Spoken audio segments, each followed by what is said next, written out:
সময় অনেককেই বলতে শুনি যে না এখন আসলে সার্জারিতে যাব না, আমরা আরো কয়েকদিন দেখতে চাই। এই যে একটি সময় বিলম্ব করে পরবর্তীতে সার্জারিতে যাচ্ছেন, সেটিতে আসলে পরবর্তী জীবনে কি কি ক্ষতির সম্মুখীন তিনি হতে পারেন? আমাদের দেশে আমরা কিন্তু এখন লিগামেন্ট সার্জারি কখনোই কাটাছেঁড়া ভাবে করি না।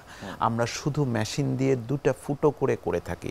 বাট যাদের লাগবে তাদেরই করার চেষ্টা করি, যাদের লাগবে না তাদের ওষুধ এবং থেরাপির মাধ্যমে চেষ্টা করি। যদি অনেক বেশি দেরি হয়ে যায় সেক্ষেত্রে প্রবলেম হয় কিনা। দেখুন, লিগামেন্ট সার্জারি কোনো সময় ইমার্জেন্সি নয় যে আজকে মানে অনেক সময় যেমন অ্যাপেন্ডিক্স বা অন্য কোনো রোগে খুব ইমার্জেন্সি অপারেশন করতে হয় না, রোগী মানে ক্ষতিগ্রস্তের সম্মুখীন। Ligament surgery selective surgery. এক্ষেত্রে রোগীরা যদি প্রবলেম ফেস করে ওষুধ, ফিজিওথেরাপি কিংবা ব্যায়ামের মাধ্যমে রোগীদের যে লিগামেন্ট ইনজুরির পরে প্রবলেমগুলো হচ্ছিল, যেমন হাঁটু ঘুরে যাওয়া, উপরের মাংস শুকিয়ে যাওয়া কিংবা হাঁটু লক হয়ে যাওয়া কিংবা ব্যথা হওয়া, এগুলো ভালো হচ্ছে না এবং এটা নিয়ে রোগী দীর্ঘ সময় ওয়েট করে, তাহলে কিন্তু পরবর্তীতে রোগীর একটু যেটা প্রবলেম হয় অস্টিও আর্থ্রাইটিস ডেভেলপ করার সম্ভাবনা থাকে, হাড়ের ক্ষয়। বাট একটা জিনিস মাথায় রাখতে হবে, যেহেতু এখন সর্বাধুনিক প্রযুক্তি, আমরা শুধু একদিন হসপিটালে স্টে করে রোগীদেরকে সার্জারি করে দিচ্ছি।